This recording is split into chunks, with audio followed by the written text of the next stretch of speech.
Alors mes chers amis, shalom à tous, Parashat Toldot, une paracha tellement extraordinaire.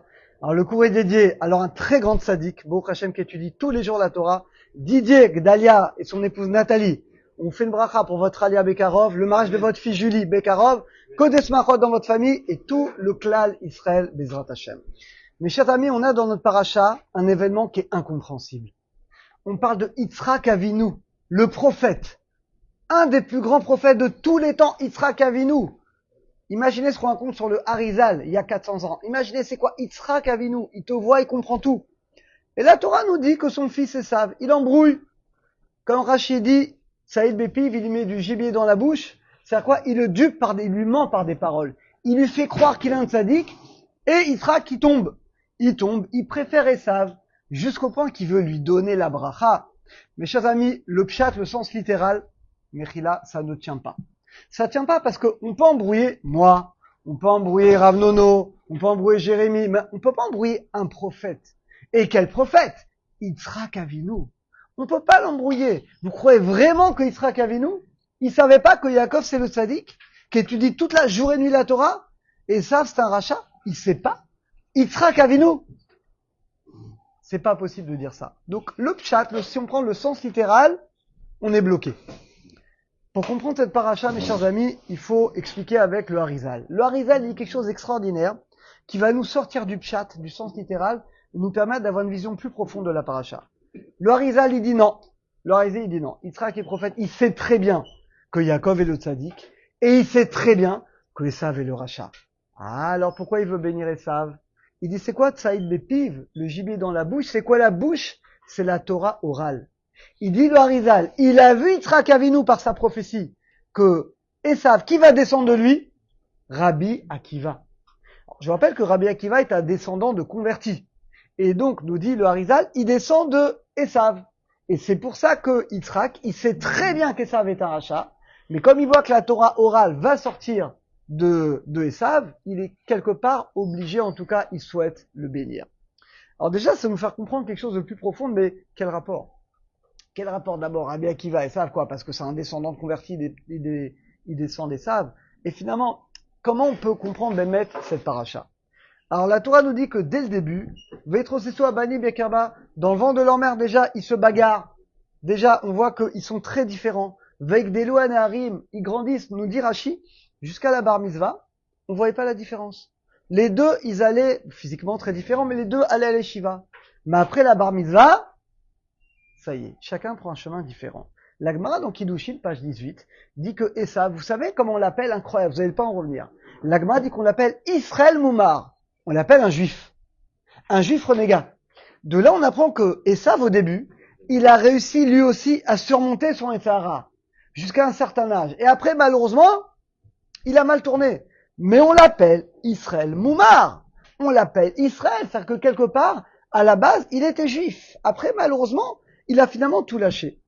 Dans l'Avodat Hashem, il y a deux parties. Sourmera va setov, sépare-toi du mal, fais le bien. Il dit le Sfatemet.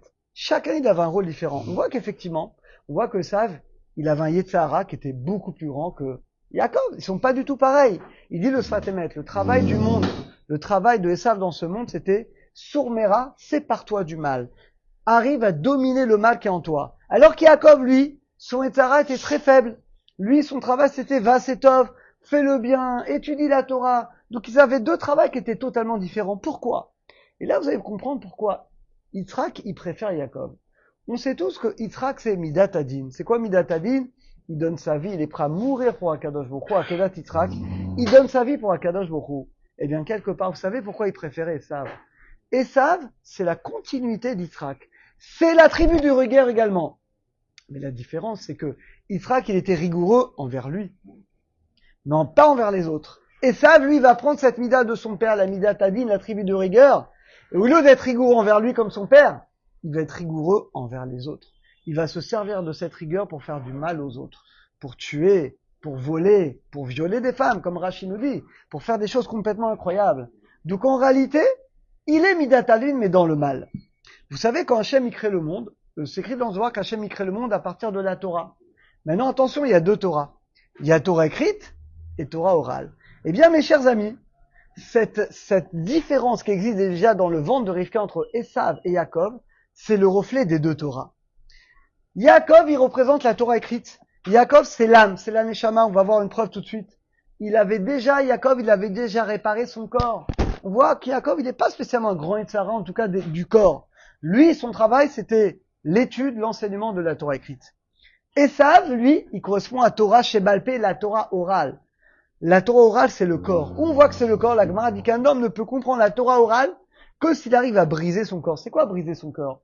Briser sa paresse, briser son Yetzara, l'état vote, les envies. C'est que tu dois briser tes mauvaises tendances pour pouvoir étudier la Torah orale. Parce que la Torah orale, c'est plus dur. Ça demande plus d'efforts finalement que la Torah écrite. Eh bien, nous disent les Chachamim, la racine de ces deux dimensions, Torah écrite, Torah orale, c'est pas pour rien qu'on va démarrer le peuple d'Israël avec ça. Eh bien, c'est justement la différence qu'il y a entre Yaakov et Esav. Yaakov qui est censé représenter la Torah écrite, et Esav qui est censé représenter la Torah orale. Et maintenant, on comprend. Yitzhak, c'est Midat Adin.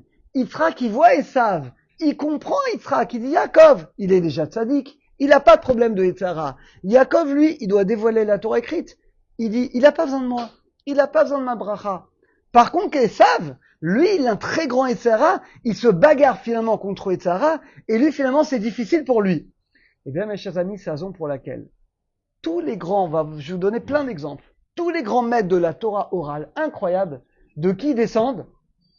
Ce sont tous des convertis ou des descendants de convertis.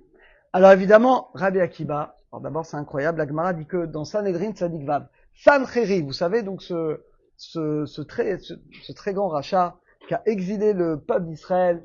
On parle également de Sisra qui est un général d'armée qui a opprimé les bénis Israël pendant 20 ans.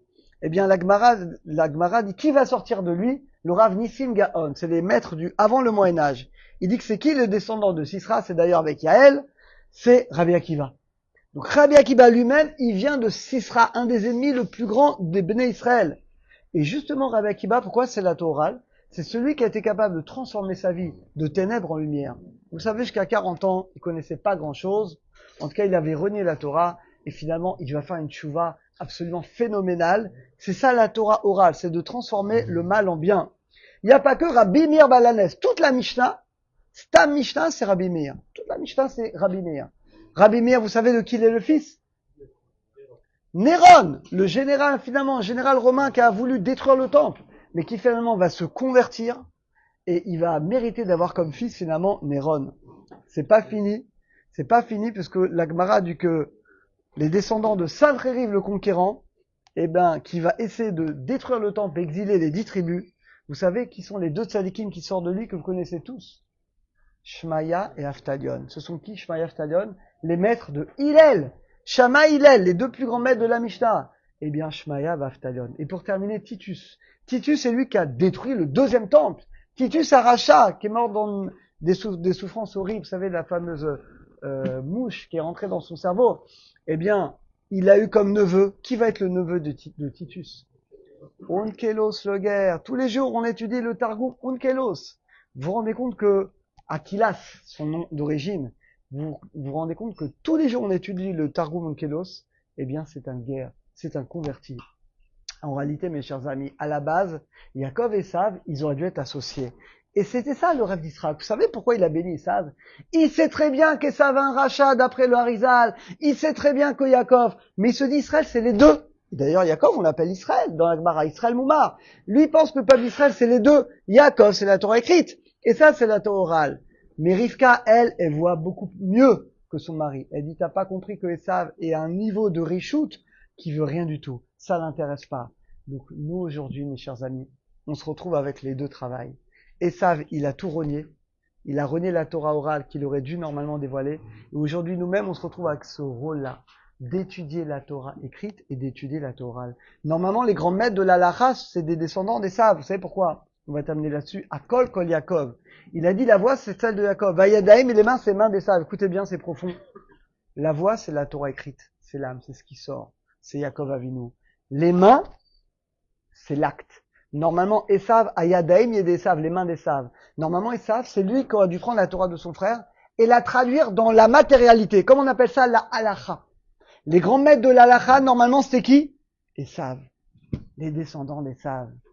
Et on le voit effectivement, on voit avec Rabbi Akiba, Rabbi Meir, Shmaya, Stayon, les plus grands maîtres de l'halakha, c'était des descendants d'Esav. Parce que c'est ça le travail d'Esav. C'est de prendre la voix de son frère, la Torah écrite de son frère, à Kol Yaakov, c'est la Torah écrite, la voix c'est la Neshama, dit le Targum Mikelos dans Bereshit. Yadaim et d'Esav, les mains c'est celle d'Esav. Les mains, c'est prendre la Torah écrite et la traduire dans les actes de tous les jours. Eh bien c'est ça mes chers amis. Alors normalement, on aurait dû être associés, Yaakov et Esav, comme Issachar Zevulun. Mais on voit que finalement ça n'a pas marché. Et c'est Rivka qui avait raison. Et aujourd'hui on se retrouve avec les deux. On doit étudier, mes chers amis, la Torah écrite, le Tanakh, les 24 livres de la Torah écrite, et la Torah orale, la Gemara, la Halakha, le Shulchan Aruch. Alors qu'on ait le mérite d'émettre, qu'on ait ce mérite extraordinaire d'étudier à la fois Torah écrite et orale, et qu'on ait le mérite de prendre cette lumière de la Torah écrite et de la traduire concrètement. Normalement c'était Esav qui aurait dû le faire, c'est pas grave, il l'a pas fait. Ça nous donne, nous, le double mérite. Shabbat Shalom à tous.